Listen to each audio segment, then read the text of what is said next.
Maxwell watched Haven laugh in a dress she once said she'd wear for their wedding, but Marcus was the one holding her hand. From behind the tinted glass of his parked car, Maxwell could see the rooftop lit with fairy lights, champagne flutes in hand, guests clapping for the unofficial couple. She leaned her head on Marcus's shoulder, whispering something with a smirk. It was the same smirk she used when she first told Maxwell, "You're the kind of man I'd wait forever for." Forever. That word haunted Maxwell through sleepless nights, unreturned calls, and echoing silences. It clung to his ribs like frost, tightening every time Haven smiled through another lie. They were celebrating her freedom tonight. Freedom from waiting. Freedom from him. The wind outside howled, but inside the car, it was dead quiet, just like the part of him that used to believe in her. He didn't blink, didn't flinch, didn't even grip the steering wheel tighter. Because this time, Maxwell wasn't shocked. He had seen this before, just not with open eyes. 4 years ago, he would have stormed onto that rooftop, begging her to explain. 2 years ago, he would have texted her something poetic and pitiful, but today, Maxwell did what she never expected. He drove away. No burnouts, no words, no last messages. He drove with the kind of calm only a dead heart could give birth to. Past the gallery he had rented for her birthday, past the jeweler where her ring sat frozen in time. Past the chapel where he once held her palm and asked, "Even if it takes forever?" She had smiled back then. "Forever's what I'm good at." And Maxwell had believed her. Until forever started looking a lot like Marcus. He didn't stop driving until he reached the house where another door had once opened without question, Freya's. Freya, who had been silent in every photo, every dinner, every fake compliment. Freya, who never never exposed, never pretended. She had watched it all, Maxwell's slow unraveling, Haven's descent into performance, Marcus's rise to second-hand importance. Freya, who had looked at Maxwell, not with desire or jealousy, but quiet recognition, as if she'd known the ending before he did. He rang the bell. The door opened with the same familiar soft creak. She didn't speak, neither did he. Instead, Maxwell reached into his coat and handed her the velvet box, the same box he had once hidden inside his drawer for the perfect day that never came. Freya stared at the ring inside, the one Haven said she'd wait for. "Forever's too good for liars," Maxwell said, voice low, "but maybe not for the one who watched the whole lie unfold, and never once played along." Freya didn't smile, she didn't cry, she just stepped aside, allowing him in, not out of pity, not out of revenge. Because some stories don't begin with sparks, some begin with ashes. He sat on the couch he once helped her build when Haven forgot her birthday again. The house still smelled like books and lavender. Freya made tea, no questions, no pressure. Maxwell looked at the ring in the box and whispered, "I spent years building a future with someone who only needed me as a placeholder." Freya sat across from him, fingers wrapped around a ceramic mug. That's what Haven does, she fills the silence with promises, then walks away before they echo. Maxwell finally looked up. "Why didn't you ever tell me?" Freya met his eyes. "Because you weren't ready to see it. People in love don't look sideways, they look forward, even if they're running into fire." He chuckled bitterly. "And now?" "Now," Freya said, setting down the cup. "You're not in love, you're awake." There was no kiss, no rush, just a silence that felt cleaner than any vow he'd ever heard from Haven. Maxwell stood up, walked toward the door, then turned. "If I gave you what I gave her, time, belief, loyalty, would you ruin it too?" Freya shook her head once. "If you gave me forever, I'd keep it." That night, Maxwell deleted every old message, every photo, every timestamp. The ring stayed in the box, but the weight on his chest finally lifted, because for the first time in years, forever no longer belonged to Haven. It belonged to someone who never asked for it, but was ready to hold it anyway. Maxwell Ashford was not born extraordinary, but he became unforgettable the moment he chose to wait. He was the type of man who made effort look invisible, always early, never loud, quiet presence in every room. His shirts were always neatly pressed, not because he cared about status, but because he respected time, his own and everyone else's. When people described him, they often said, reliable, grounded, loyal. Words that sounded like virtues but were too often used to describe those the world liked to step on. Maxwell never minded. At 28, he owned a mid-sized creative firm, designed digital experiences, and handled his clients with surgical grace. Calm was his currency, logic his armor. But beneath that stillness was a storm of emotion he never let anyone see, except one. Haven Miles. He met her on a rainy Thursday in a coffee shop that neither of them liked, but both happened to be hiding in. She had dropped her phone in a puddle and cursed so unapologetically that he offered her his charger just to make her see. Top talking. That was the first time she smiled at him. The second time came a week later when she visited his office unannounced with cupcakes and sarcasm. "You still owe me a working charger," she said, placing the box on his desk. He had just lost a major client that day, and for some reason, the frosting on those cupcakes made him feel like the sun had come back early. They weren't fast, they weren't explosive. Haven and Maxwell were slow burn, at least, that's how Maxwell saw it. They started going on quiet dates, museums, book fairs, rooftops. She hated crowds, and he hated noise, so their silences became shared property. When she showed him her artwork, layers of ink and gold leaf across matte black canvas, he looked at it like it was a galaxy stitched in secret. "It's nothing," she used to say. Maxwell would reply, "If that's nothing, then I must have been blind before I met you." She told him once that she'd been hurt before, that love for her came with expiration dates, but with him, she said, it felt different, safer. "You're the kind of man I'd wait forever for," she whispered one night when the stars were loud and their hands were warmer than the sky. So he waited. Waited while she figured out her art career. Waited when she said she needed space after a bad exhibit review. Waited when she grew distant every time Marcus showed up with a new story from overseas. Maxwell didn't ask questions. He believed love wasn't something you chased, it was something you stood still for. He learned to understand her silences, memorized her patterns. She'd disappear after every major emotional win, reappear when things fell apart, and every time, he welcomed her like she never left. Because love, to Maxwell, wasn't about how often you saw someone. It was about whether you still stood there when they returned. Haven never called him her boyfriend, but everyone assumed. She never introduced him as a fiancé, though he had chosen a ring. And when people asked when the wedding would be, she'd laugh it off. "Maxwell's patient," she'd say. She wasn't wrong. He had waited through 2 moves, a career change, a 3-month silence during her self-discovery trip with Marcus in Italy. He waited because the only time she said forever was with him. And when she kissed him on New Year's Eve, under fireworks and whispered countdowns, he believed it meant something, because he had waited through so much noise just to hold on to the quiet promise in her eyes. Marcus was always there. The second male lead in a story Maxwell refused to acknowledge was turning into a triangle. He was loud, charming, nomadic, the kind of man Haven swore annoyed her, but when Maxwell wasn't looking, she always listened to Marcus more. Freya saw it too. Freya Miles, Haven's half-sister. A woman so different it almost felt like fate played a prank. Where Haven was bold and radiant, Freya was soft and steady. She never interrupted conversations, only completed them. She worked at a publishing house, preferred paperbacks over hardcovers, and once confessed she collected handwritten letters from antique shops just to imagine the stories inside them. Maxwell liked her instantly. Not romantically, not then. She was a quiet friend in the background. Always kind, always watching. During dinners, Freya would refill his glass when Haven forgot he was thirsty. When Maxwell celebrated a business win, posted a filtered story about it, Freya sent him a handwritten note. He didn't notice the weight of those details until the last 6 months. That's when Haven started forgetting to show up. Postponing plans, not returning messages. And Marcus started showing up more. Freya never said a word, but her eyes said enough. One night, Maxwell found her in the kitchen after Haven left abruptly mid-dinner. She was cleaning up a mess she didn't make. "You always stay after she leaves," he said quietly. Freya didn't look up.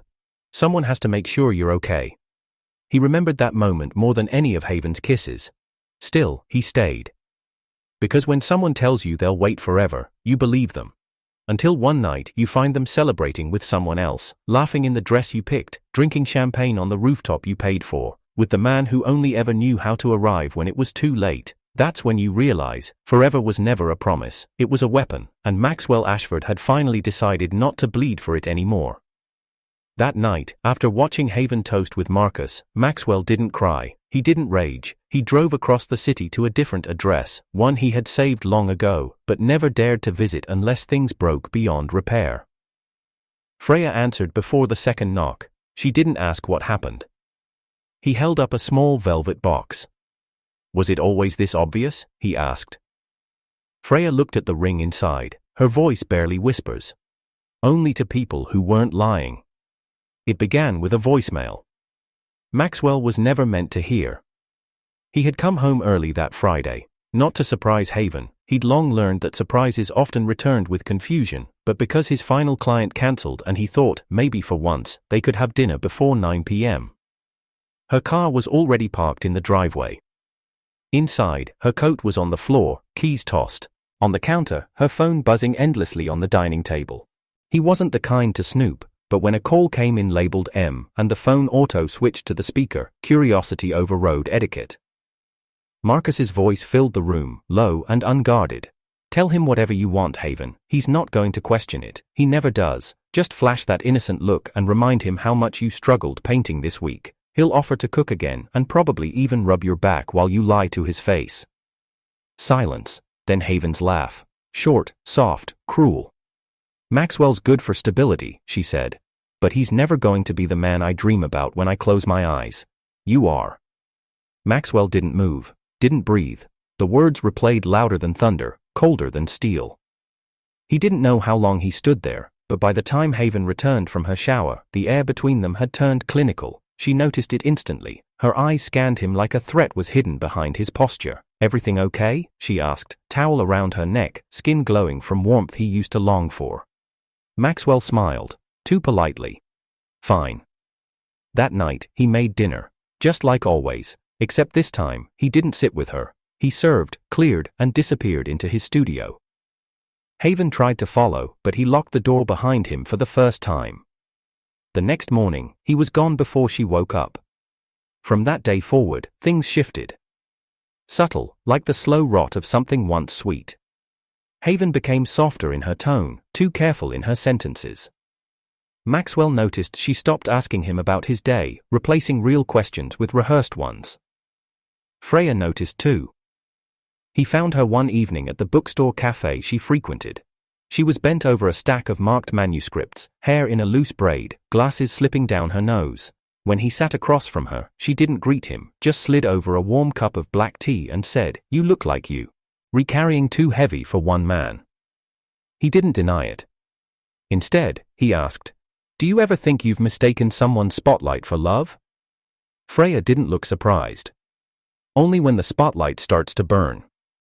That week, Maxwell grew colder. Not vengeful, not dramatic, just quiet. He began setting boundaries.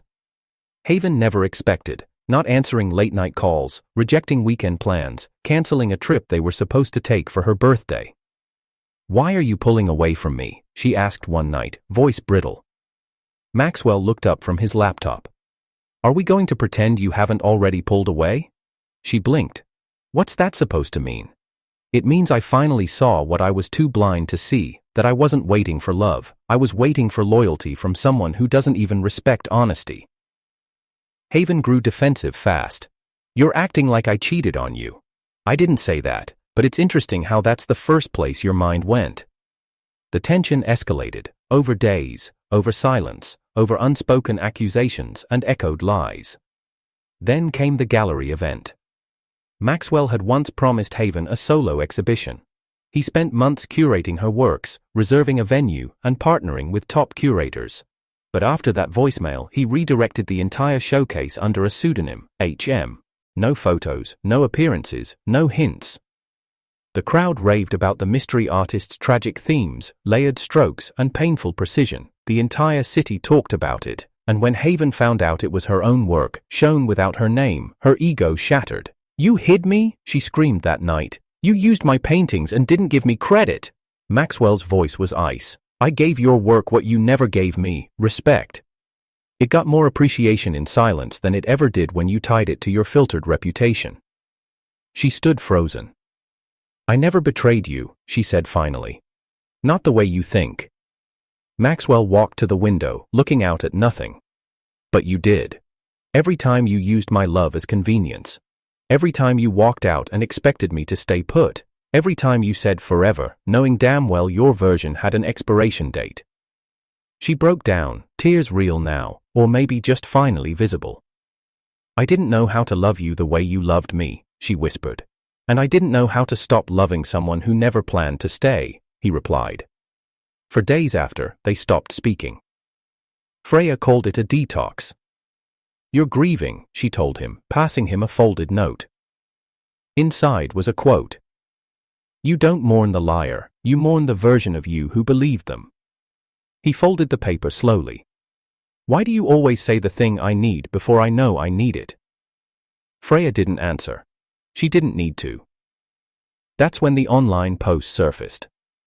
A video of Haven and Marcus at a private beach, lips too close to deny, posted by someone anonymous, but the message was clear. This is the woman who preaches loyalty in paint. Maxwell didn't share it, didn't comment, didn't retaliate. He simply called the ring designer and cancelled the final fitting. Put it under another name, he said. Freya Miles. And that's when everything shifted. Not because of revenge, but because Maxwell had finally made peace with the hardest truth of all. Sometimes, love doesn't end in heartbreak, sometimes it ends in clarity. Maxwell had always believed in silence, not the empty kind, but the patient kind, the kind of silence that made space for love to breathe, for words to mean something when finally spoken, but now, silence felt like an echo of all the things he never said soon enough. After the voicemail, after the gallery, after that name on the ring order changed, Maxwell still wasn't angry. Not in the way people expected. He wasn't the man who screamed or threw plates, no wine bottles shattered, no revenge playlist blared through midnight. His pain was quieter, more terrifying. Because Maxwell didn't burn bridges. He erased them. His emotions didn't explode, they sank, heavy and slow like iron in water. He went to work, held meetings, drafted proposals. Clients called him brilliant. Colleagues said he was more focused than ever. But every smile he offered was hollow. His desk drawers were now full of unopened letters. He no longer walked past the gallery, he crossed the street entirely. At night, he dreamed in grayscale. Sometimes Haven was in them, still laughing, still unreachable. Sometimes Freya stood in the background, unreadable. Sometimes he just wandered endless hallways with no doors, only mirrors that showed a version of him still waiting on a rooftop. But the mornings were worse. He woke up with the weight of someone else's mistakes pressing against his ribs. He started timing how long it took to forget Haven's voice in his head. It used to be hours, then minutes. Now, even seconds felt like survival. He didn't delete her number. He changed her name to Lesson. Freya checked in often. Not to pry, just to be near. She never asked if he was okay. She knew better. She only offered her presence the way some people light candles during storms, quiet, flickering, constant. One night, Maxwell asked, if someone breaks you quietly, does it still count as destruction? Freya answered without hesitation. Yes, especially then. He stared at her then, longer than usual. You always know what to say. I don't, she whispered. I just say what I wish someone had said to me when I broke. Their silences stretched further after that, but they weren't empty anymore. One evening, he walked past a painting store window and saw a copy of Haven's old abstract piece being auctioned in her name. The caption read, Art created during love's golden hour. Maxwell chuckled. It was all branding now. Her betrayal had become a marketing campaign. That night, he blocked her number. No goodbye, no announcement, only peace. But healing wasn't linear. Some days, Maxwell felt lighter, unburdened. Other days, he hated himself for not hating her more. How could a person carry so much loyalty in their chest and still be abandoned like an unwanted coat in spring? He kept seeing Marcus in news feeds, always photographed beside Haven, always perfectly dressed, always pretending history didn't exist. It wasn't jealousy that haunted Maxwell. It was clear. Because now, he saw it all. The pauses in Haven's stories. The hesitation in her kisses, the way she laughed harder when Marcus was around. It wasn't sudden, it was surgical. Like being cut open slowly and stitched with silence. Freya caught him staring at nothing one day and said, "You need to scream." Maxwell raised an eyebrow. "You need to be allowed to be angry. You're grieving someone who's still alive, and that's the hardest grief of all." So he tried. He took a day off. He didn't answer emails. He drove nowhere with the windows down and music too loud for his own thoughts, and in that empty chaos he found something unexpected. Not hatred, not healing, but hunger, for something more. He didn't want to be the man who waited anymore. Not for haven, not for closure. Especially not for permission to feel. The next morning, he texted Freya. "Lunch? I'm tired of ghost meals." She replied instantly, "Yes, but only if we stop pretending we're not both starving for something real." He smiled. The ache hadn't vanished, but it had finally moved. And that was enough. Later that week, Maxwell opened the last gift Haven had ever given him. A gold-plated compass necklace that read, "So you never lose your way back to me." He threw it in the fireplace and watched it melt down to its core. He was done trying to return to places that never valued his presence. Maxwell didn't seek revenge, he sought replacement, not of Haven, not of the memories, but of what he once gave away too freely, his peace. He started walking more. Mornings were for black coffee and park benches, afternoons for reading things he used to enjoy. He stopped checking social media altogether. One Saturday morning, he sat beside Freya on a garden bench while she read poetry aloud from a weathered book. She stopped mid-line and asked him quietly, "When did it start hurting less?" Maxwell replied, "When I stopped needing it to make sense." She looked at him, long and soft. "Then maybe next time, let someone hurt you loud enough that the whole world hears it, so they know you're not a statue." Maxwell reached for her hand. It was the first time he'd done it intentionally. Freya didn't flinch. They sat there, tangled in quiet. Wow.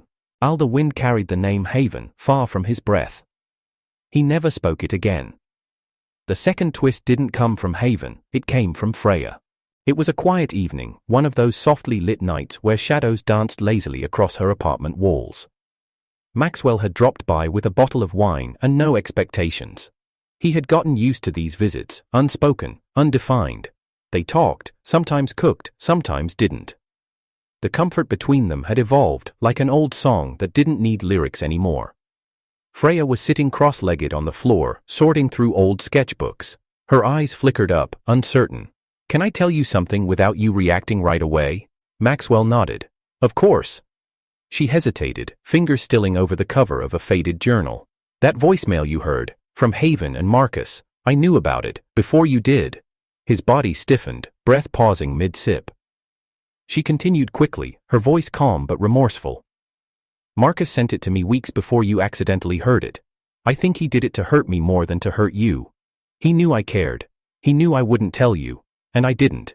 Because I didn't want to be the reason everything between you two collapsed." Maxwell stared at her, eyes darkening. Freya looked down. "It was cowardly, but I didn't know how to say it without sounding like I was benefiting. I thought if you found out on your own, you wouldn't associate it with me." He stood up, pacing, emotion rising for the first time in weeks. "You let me sit in silence, Freya," he said, voice strained. "You watched me break. You held my hand while I unraveled, and you already knew the knife was in my back." "I did," she whispered, "and I hated myself for it." The room tensed. Maxwell turned to the window, the same way he always had when things started to spin out. "Why now?" "Because this. Us. It's not just healing anymore, Max, it's becoming something else, and I don't want to build anything real with you that started on something hidden." He didn't respond, he walked out. No slamming doors, just like him. Freya sank into the floor, fingers still pressed to the journal, face blank. She didn't cry, she knew she deserved the storm now brewing inside him. That night, Maxwell didn't sleep. He drove until city lights turned to fog, replaying every conversation they'd shared in the past few weeks. He wasn't angry at the secret. He was angry at the pattern. He had finally let someone in, and once again, the truth had waited too long to arrive. The next morning, he didn't go to work. He didn't go to Freya's. He sat alone at the lakeside bench where Haven once told him, "You make hard things look easy." Now all of it felt like a joke. By afternoon, he texted her. "You had your reason, I just needed time to process mine." She replied instantly. "If you never speak to me again, I understand, but I hope you do." 3 days passed. On the 4th, Freya showed up at his office. She didn't bring tea or poetry, she brought the journal, the one she hadn't opened in years. "This was mine," she said, "from when you were with her." Maxwell flipped it open. Inside, page after page of sketches, him, his silhouette, his hands, a note scribbled in the margin. "I wish he knew what she was throwing away." Another. "He smiles like he still believes her. I wish I didn't hate how much I love him for it." He looked up slowly. "You were watching all along." "I was falling all along." For the first time, Maxwell's anger softened. Not because the twist hurt less, but because she bled it honestly. Still, something in him had changed. He wasn't ready to forget the silence, and that was the twist. This wasn't a story of betrayal anymore. It had become a story of trust delayed, and Maxwell wasn't sure he had the patience for waiting anymore. That evening, he went back to his apartment and pulled out Haven's final painting, the one she had never finished. A surreal mix of rose gold streaks and pale blue shadows, it hung like an echo across his living room wall. He had kept it as a reminder of the better days. Now, it just felt like a lie stretched across canvas. Maxwell took it down. He replaced it with a blank canvas, not as symbolism, but as permission. The next morning, Freya left a single note at his door. It read, "I never needed forgiveness, I only wanted to be brave enough to deserve your truth. F." He didn't respond, not yet. Instead, he started painting. He wasn't an artist, not in the way Haven was, not in the way Freya had become, but Maxwell understood something that both of them had overlooked. When words fail, lines remain.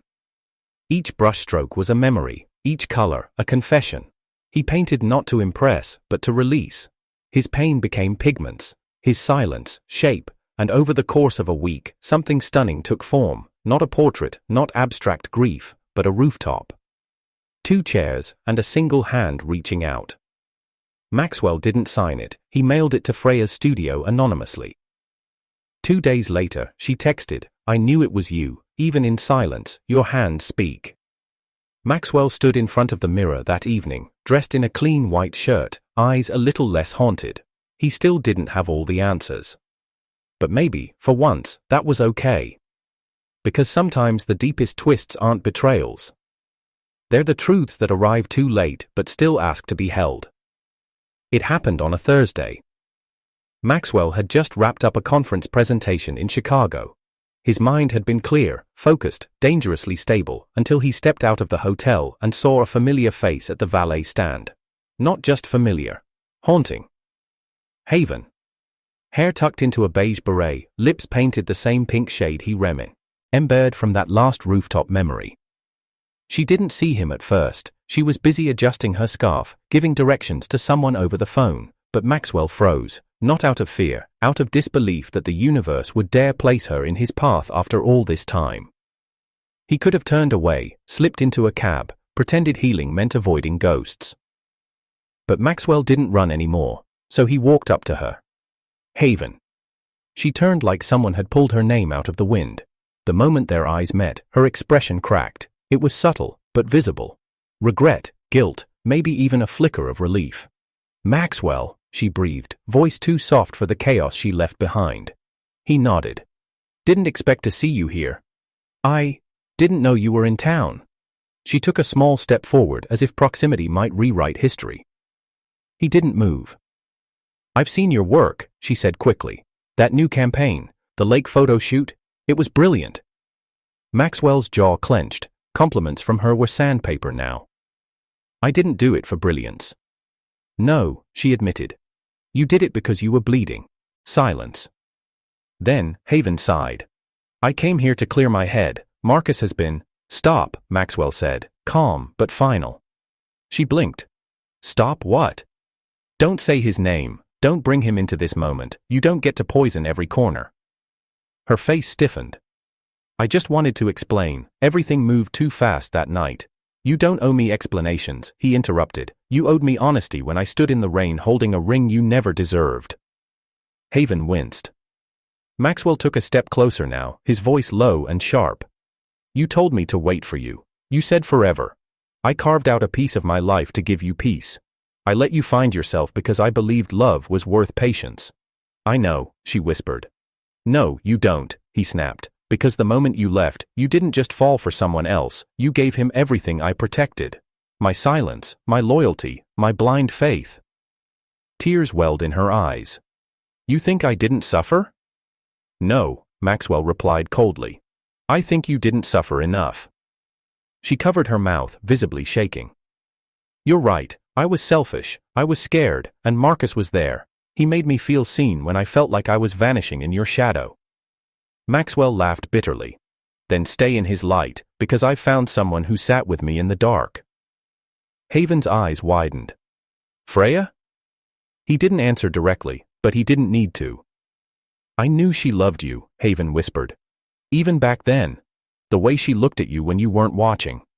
And you never told me, Maxwell said, because you needed to feel like the center. She nodded slowly, ashamed, then her voice cracked. I came back because Marcus proposed, and I couldn't say yes, not without seeing if the door between us was still locked. Maxwell's gaze hardened. It's not locked. She inhaled sharply, hopeful. It's been removed. Her hope collapsed. I gave you my forever, he said. You handed it off like a coat you didn't want to wear anymore. She was crying now, quietly. Tourists walked past, oblivious. I wish I could take it back, she said. Not for you, for me, because I don't recognize the girl who left you anymore. You will, Maxwell replied. Every time you see someone love the way I did, you'll remember what it cost. Then he turned, he walked away. Not rushed, not vindictive, just done, but the climax wasn't over. 2 days later, Freya showed up at his apartment. She hadn't texted, she hadn't called, she just appeared, holding an envelope and looking like a woman who had rewritten 1,000 versions of this moment in her head. Maxwell opened the door, surprised. I need you to read this, she said. He nodded and took the envelope. Inside was a single letter, handwritten. He unfolded it and read. Maxwell, I don't know how this story ends, but I need to rewrite how it began. I was in love with you the day you stood on that rooftop, holding a ring that didn't belong in Haven's name. I was in love with you when you mourned quietly, when you chose not to rage, but to retreat. I was in love with you even when I kept the truth about the voicemail, because I feared your grief would chain itself to me forever, and not in the way I wanted to be tied to you. But I've watched you heal without theatrics, I've watched you bleed into silence and still find meaning. And now I'm not scared to say it. I love you. Not as a rebound, not as a rescue, but as a woman who sees the man behind the stillness and chooses him.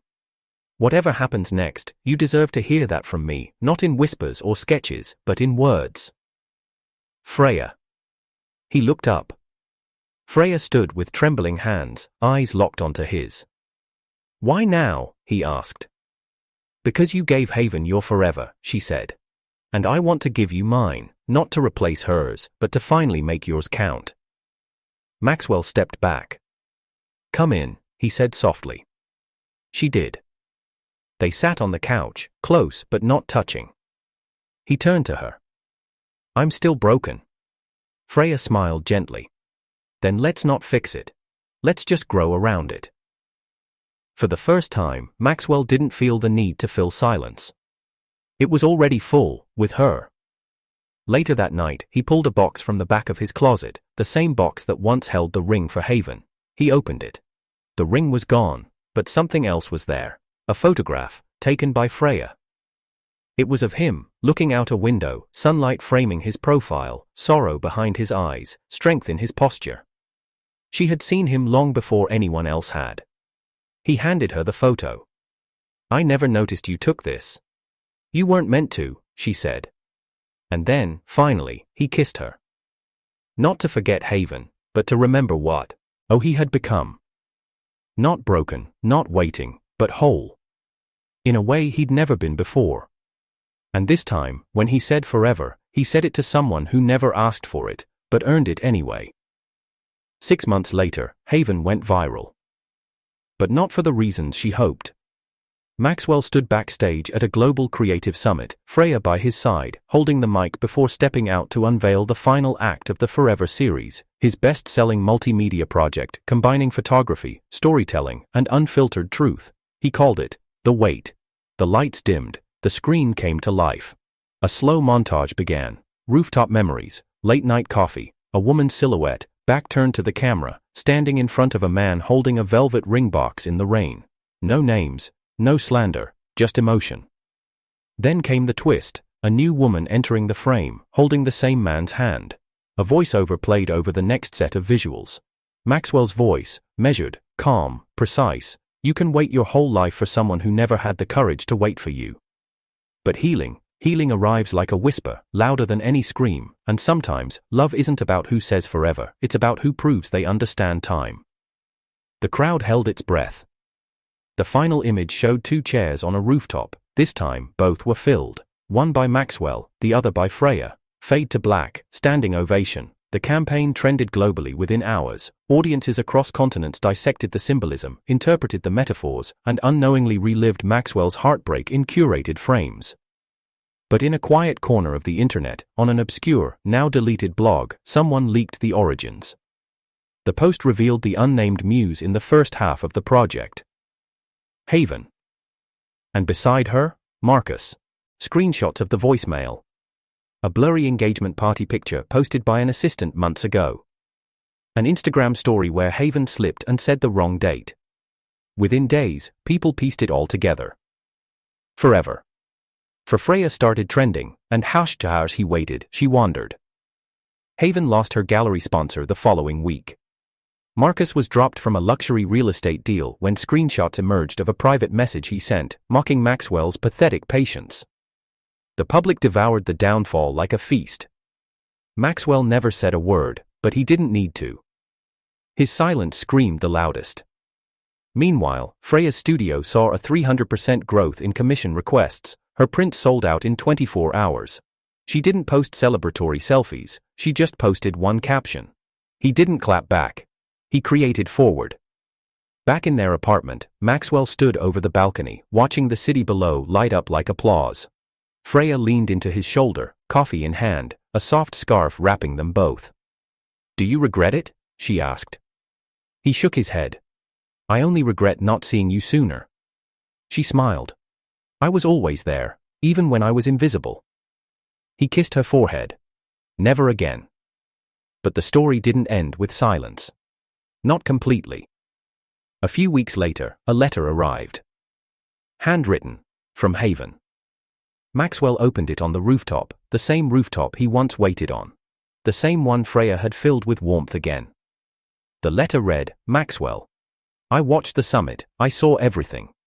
And for the first time, I saw myself the way you must have seen me, small, panicked, unworthy of the forever you carried in your hands.